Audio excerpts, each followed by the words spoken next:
All right, Amelia. Well, so we've got episode number 203. We're going to be bringing the white coat investor on in just a minute. But Amelia, thanks for being here this morning. Thanks for having me, Jason. So I'm very excited. You're listening to episode number 203. It's my good fortune to bring James Dahle, MD, onto the program. He's a practicing emergency physician and the founder of the White Coat Investor, the most widely read physician-specific personal finance and investing website in the world with over 1.2 million page views a month. He's also a podcaster, runs a YouTube channel, and the published author of 2 financial books aimed at high-income professionals.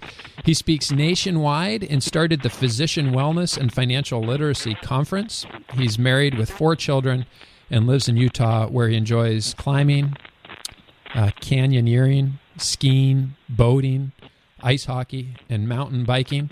Dr. James Dahle, welcome to Sound Retirement Radio. Thank you. It's wonderful to be here. Boy, what a privilege, and I'm just so excited to have you on the program.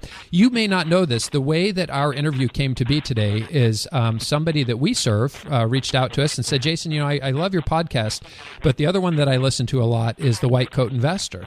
And so we started talking a little bit about your show and the work that you're doing, and I thought, this guy sounds like somebody I'd like to have on the show. So let's dig in here and learn more about the work that you're doing. Now, I want to ask you, as somebody that's working as an emergency physician, how in the world are you finding the time to write 2 books on financial matters, run a podcast, and all the education material? Where do you find the time to do all this? Plus, you have 4 kids. How does that work?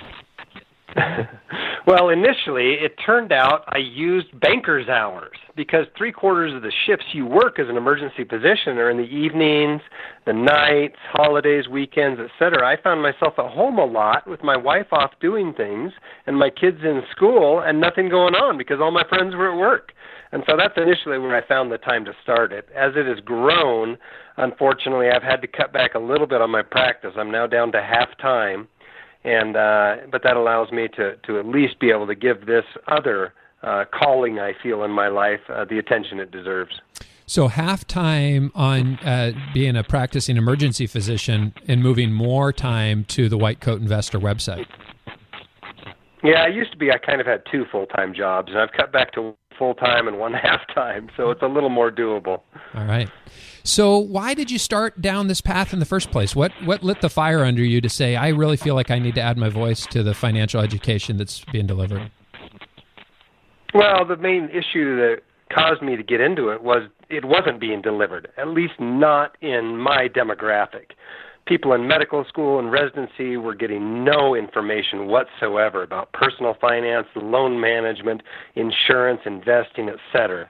And any information that may have leaked through to them was generally coming from a commissioned salesman, and so it wasn't particularly high-quality advice. And then if docs were going to get high-quality advice, they were overpaying for it far too often. And so after being ripped off a few times myself and enduring a fairly lengthy self-education process, I decided I was going to take the information I'd learned kind of to the masses of high-income professionals, physicians, dentists, attorneys, veterinarians, pharmacists, advanced practice clinicians, etc., and kind of fill the gap that I saw in my own education for a profitable life. Boy, that's awesome. So you drop a bomb there. You got ripped off. What in the world happened? Well, I mean, it wasn't like it just happened once. It seemed like every time I had an interaction with a financial professional, it ended badly.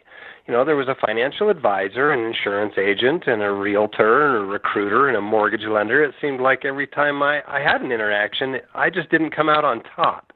And so I felt like if I didn't learn this stuff on my own, I was never going to, find the success that I thought all doctors got automatically. One of the things I found, Dr. Dahle, is that especially high-income earners, doctors specifically, and I don't know why it's folks in your profession, but you guys try to make things really complicated sometimes, and you get involved in these really abstract, high-risk, low-liquidity investments. Do you find that working with doctors? Do you find that they think that there's some magic bullet out there, something that's available only to them that they need to participate in, or has that just been my experience? Well, part of the issue is there are things that are available only to them, by virtue of them being included in. If you have an income of $200,000 or more a year, or investable assets of $1 million a year, you do have a whole new universe of investments. The problem is a lot of those investments aren't very good, and so the issue is kind of like artists and athletes. Doctors' high income is not due to their business savvy. It's due to a special talent or knowledge that they have, and so they really don't have the knowledge base needed to evaluate some of those special investments to recognize the good ones from the bad ones. And then, of course, the liquidity is an issue in all of them. I don't know that it's necessary to be completely liquid in all of your investments, but certainly you need some liquidity in your portfolio. Well, it's interesting. And maybe it's because there is a lot of money. I know one of the things I see sometimes high income, not just doctors, but people that have high income get involved with are things like timeshares. They'll go to one of these timeshare presentations and flop down a couple $100,000 to buy into one of these things, and then other people are paying pennies on the dollar buying them on the secondary market. Do you ever run into anything like that with high income people? Yeah, I mean, the timeshare is a classic for everybody. I think high-income people fall into it just as often as low-income people.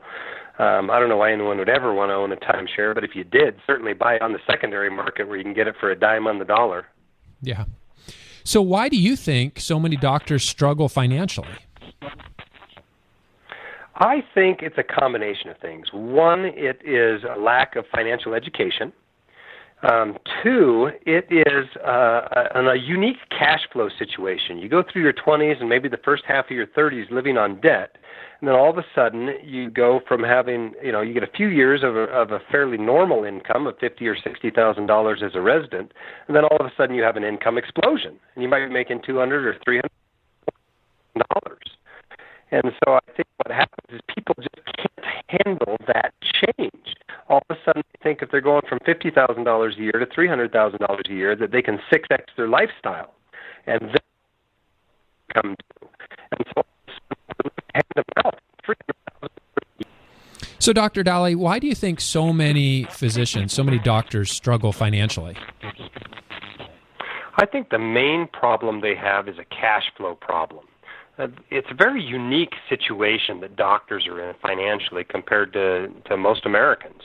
They end up living off debt for their 20s and part of their 30s, and then they have a few years of a fairly normal income of $50,000 or $60,000 a year, and then they go to a high income all of a sudden, $200,000, $300,000, $400,000 a year, and that change is very difficult, I think, for most people to manage.